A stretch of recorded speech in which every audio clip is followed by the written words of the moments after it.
Hello students, आज हम discuss करने जा रहे हैं बहुत इम्पोर्टेंट टॉपिक है। वो है पार्शियली फिल्ड कैपेसिटर।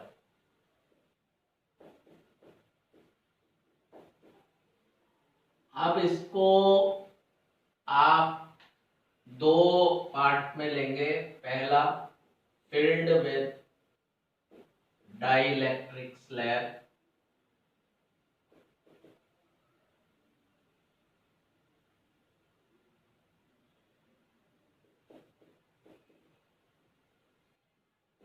और दूसरा फिल्ड विद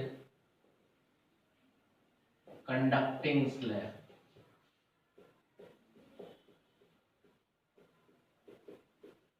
अब ध्यान से देखिए, पहले हम देख रहे हैं कि पार्शियली फिल्ड विद ये कैपेसिटर है, इसकी प्लेट्स के बीच में ये गैप है डी। ठीक है, ये पैरेलल प्लेट कैपेसिटर है, इसमें ये पॉजिटिव प्लेट है हमारे पास और ये नेगेटिव प्लेट है, और ये डी इनके बीच का सेपरेशन है। और इसमें हम डाई इलेक्ट्रिक मटेरियल की स्लैब भर रहे हैं, टी थिकनेस की। ये डाई इलेक्ट्रिक स्लैब है। ठीक, अब क्या होता है, डाई इलेक्ट्रिक स्लैब, ये एक्सटर्नल इलेक्ट्रिक फील्ड हो गया प्लस से माइनस ई नॉट, ये प्लस ये माइनस, ये एक्सटर्नल इलेक्ट्रिक फील्ड हो गया। और आपने पढ़ा था ये डाई इलेक्ट्रिक स्लैब में फील्ड में रखने पर, प्रीवियस लेक्चर में पढ़ा था, पोलराइजेशन हो जाएगा, चार्ज इंड्यूस हो जाएंगे, प्लस की तरफ माइनस और माइनस की तरफ प्लस। यानी इसके अंदर एक फील्ड आ जाएगा, ई पोलराइज्ड फील्ड आ जाएगा, ये इंड्यूस फील्ड आ जाएगा डाइइलेक्ट्रिक स्लैब के अंदर। ठीक है, what is T thickness of slab. ठीक है, अब आपको पता होता है कि हमारे पास जो पोटेंशियल डिफरेंस है, ये ई नॉट फील्ड था प्लस माइनस प्लेट के बीच में, ये डाई इलेक्ट्रिक स्लैब रख दी, इसके अंदर फील्ड डेवलप हो गया, पोलराइज्ड फील्ड, फील्ड रिड्यूस हो गया इसके अंदर। तो अगर पोटेंशियल डिफरेंस देखें बिटवीन प्लेट्स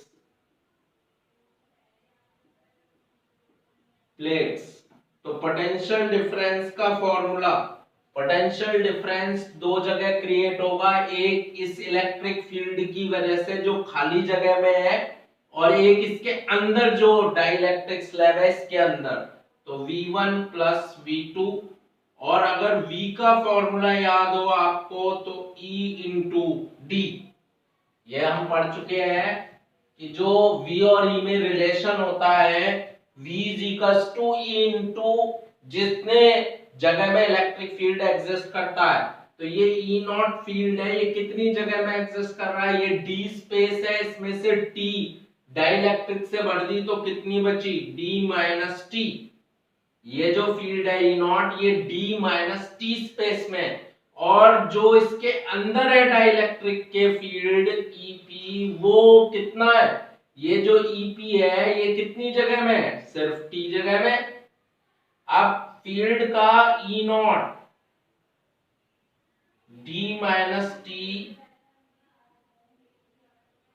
और जो EP होता है पोलराइज्ड फील्ड होता है, ये कितना होता है, ये कितना रिड्यूस हो जाता है, ये हो जाता है E not by kappa.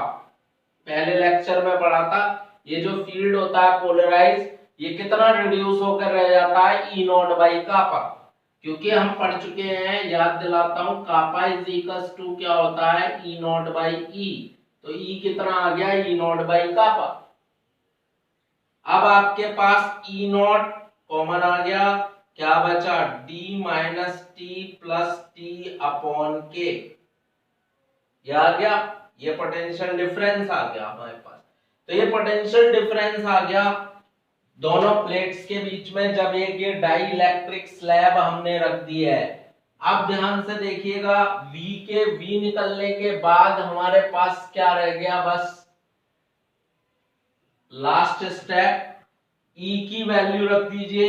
E की वैल्यू क्या होती है हमारे पास, E not. What is E not? Field between two equal and oppositely charge plates. Gauss theorem में पढ़ा था, याद आ रहा होगा, sigma upon epsilon not. E not की वैल्यू तो d minus t plus t upon के। सिग्मा क्या होती है, charge density Q by A। ये सिग्मा चार्ज डेंसिटी होती है, d minus t plus t upon के। तो फाइनल आंसर आपका आ गया। कैपेसिटेंस हमें फाइंड करनी है, तो कैपेसिटेंस कैसे फाइंड होती है, कैपेसिटेंस का फॉर्मूला क्या होता है वो डिस्कस करते हैं। कैपेसिटेंस का फॉर्मूला होता है Q अपॉन V। तो Q की वैल्यू, V की वैल्यू डाल दीजिए, Q upon A epsilon naught d minus t plus t upon kappa. Q से Q कैंसिल, तो C का फॉर्मूला आ गया A epsilon naught d minus t plus t upon kappa. तो ये फॉर्मूला आ गया, C का फॉर्मूला आ गया, capacitance of partially field capacitance. A क्या है, area of the plates, epsilon not पता है, D क्या है, दोनों प्लेट्स के बीच का सेपरेशन, T क्या है, जो स्लैब है इसकी थिकनेस, कापा क्या है, डाइइलेक्ट्रिक कांस्टेंट है। तो ये आ गया हमारे पास डेरिवेशन। लेकिन अगर हम इसी को, सेम क्वेश्चन है लेकिन अब की बार इसमें आपने डाइइलेक्ट्रिक की जगह कंडक्टिंग स्लैब भरी है, टी थिकनेस की, ये कंडक्टिंग है। और कंडक्टिंग के अंदर आपके पास पता ही है पोलराइज फील्ड कितना होगा। कंडक्टर के अंदर कोई पोलराइजेशन नहीं होता है, कंडक्टर के अंदर फील्ड कितना हो जाता है, 0। तो फील्ड कहां बचा, बस ये पॉजिटिव प्लेट है, ये नेगेटिव प्लेट है, तो फील्ड सिर्फ ये बचा प्लस से माइनस E नॉट। तो अब पोटेंशियल डिफरेंस कैसे निकलेगा, potential difference between plates,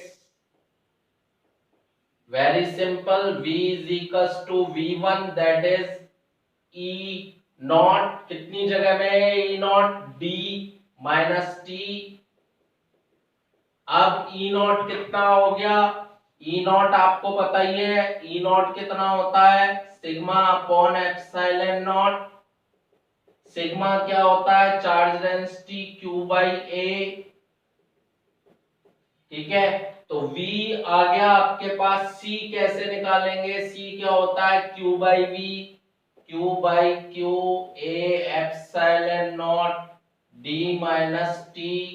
Q से Q कैंसिल, तो C की वैल्यू कितनी आ गई, A epsilon not upon D minus T. तो ये वैल्यू आ गई कैपेसिटेंस।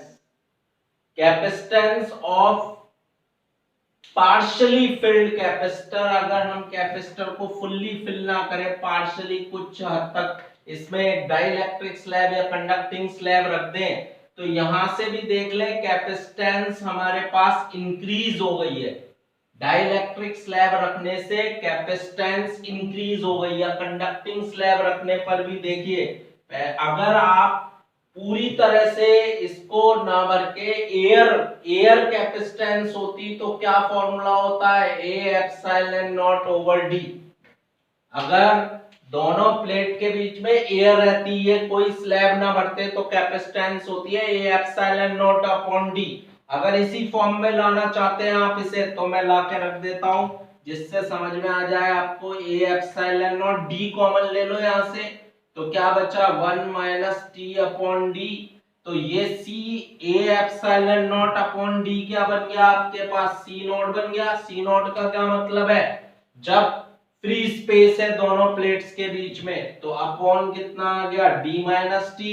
तो यहां से भी देख सकते हैं C क्या आ रहा है, C not divide by D minus T, यानी कि सी नॉट जब पहले कैपेसिटेंस थी, अब पहले थी A epsilon not by D, अब क्या आ रही है, डी की जगह क्या हो रहा है, डी माइनस टी, यानी कि डिनोमिनेटर कम हो रहा है तो कैपेसिटेंस बढ़ जाएगी। तो चाहे कंडक्टिंग स्लैब रखें चाहे डाइलेक्ट्रिक स्लैब रखें, कैपेसिटेंस बढ़ी जाती है। जब भी आप कोई मटेरियल भर देंगे कैपेसिटर प्लेट्स के बीच में, तो कैपेसिटेंस क्या होनी है, उसकी हर बार बढ़नी है। फ्री स्पेस थी उससे हमेशा बढ़ी जाएगी कैपेसिटेंस, ठीक है। तो ये बहुत इंपॉर्टेंट था पार्शियली फिल्ड कैपेसिटर। अब अगर हम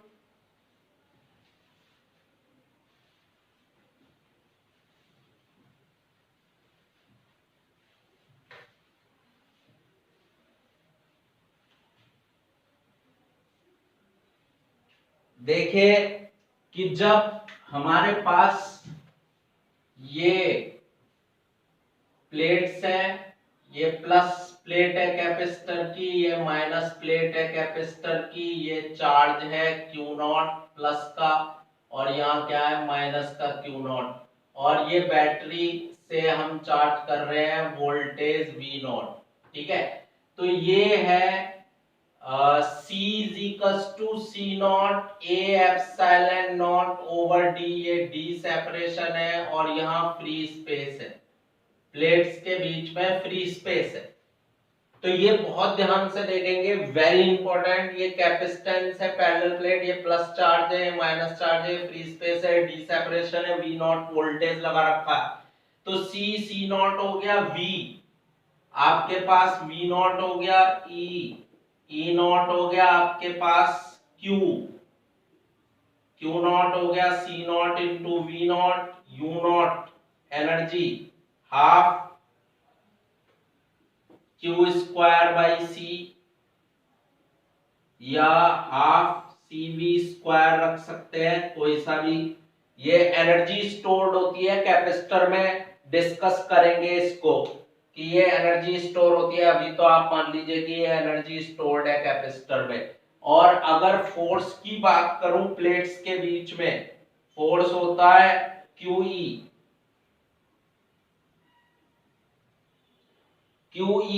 और E क्या होता है, दोनों प्लेट ये इस पर फोर्स लगाएगी, ये इस पर फोर्स लगाएगी, दोनों प्लेट प्लस और माइनस आपस में अट्रैक्ट करेंगी। तो ये प्लेट इस पर फोर्स लगाएगी, ये प्लेट इस पर फोर्स लगाएगी। F का फॉर्मूला होता है Q इंटू E, और एक प्लेट की वजह से E का फॉर्मूला, अगर आपको याद हो, एक प्लेट की वजह से E का फॉर्मूला होता था sigma upon 2 epsilon not, sigma upon 2 epsilon not. तो कितना आ गया फोर्स Q नॉट, सिग्मा की value Q not upon A, तो ये आ गया half Q nought square upon epsilon not A। ये फोर्स आ गया इन दोनों प्लेट्स के बीच में, ये इस पर फोर्स इसकी वजह से या इस पर फोर्स इसकी वजह से। तो ये था हमारे पास जब फ्री स्पेस है प्लेट्स के बीच में तब। अब दो केस लेंगे, when inserting dielectric slab between plates when battery remains connected। जब बैटरी कनेक्टेड है तब इंसर्ट कर रहे हैं डाइलेक्ट्रिक स्लैब, इसके दोनों प्लेट्स के बीच में डाइलेक्ट्रिक स्लैब इंसर्ट कर रहे हैं। ये प्लस प्लेट है, Q नॉट चार्ज है, यहां माइनस Q नॉट है, और इसके अंदर हम डाई इलेक्ट्रिक मटेरियल को क्या कर रहे हैं, इंट्रोड्यूस कर रहे हैं। तो डाई इलेक्ट्रिक मटेरियल को जब इंट्रोड्यूस कर रहे हैं और आपने बैटरी अभी भी लगा रखी है, यानी वोल्टेज सोर्स वही लगा रखा है, तो ध्यान दीजिए ये बैटरी में अब जैसे ही ये डाइलेक्ट्रिक स्लैब इंट्रोड्यूस करेंगे, ये डाइलेक्ट्रिक स्लैब, तो ये स्लैब तो तेजी से गिरेगी, एक्सेलरेट हो जाएगी, पार निकल जाएगी, लेकिन हमें इसे बहुत स्लोली लेके आना है, तो इस पर फोर्स ऊपर लगाना पड़ेगा। इसके अपोजिट जितना फोर्स नीचे लग रहा है, इन प्लेट्स के बीच में क्या लग रहा है, फोर्स लग रहा है, तो पहले ये तेजी से ना गिरे, एक्सेलरेट ना हो, स्लोली मूव करे, तो उतना ही फोर्स ऊपर एक्सटर्नल फोर्स लगाना पड़ेगा हमें, जिससे कि ये बहुत स्लो रेट पर जाए। खैर इन बातों को कोई बात नहीं। अब मेन चीज ध्यान रखिए, जैसे ही डाइलेक्ट्रिक स्लैब इंट्रोड्यूस करेंगे, सबसे पहले कैपेसिटेंस, याद हो आपको कैपेसिटेंस क्या हो जाएगी, कापा टाइम्स, पढ़ रखा है हमने, कापा टाइम्स इंक्रीज हो जाएगी, capacitance will increase kappa times. और जो आपके पास वोल्टेज है ये क्या रहेगा, कांस्टेंट, सेम रहेगा, क्योंकि अभी भी बैटरी का सोर्स लगा हुआ है, तो वोल्टेज नहीं बदलेगा, क्योंकि अभी भी बैटरी लगी हुई है, कनेक्ट करी हुई है हमने, तो ये वोल्टेज रहेगा, सोर्स उतना ही कांस्टेंट।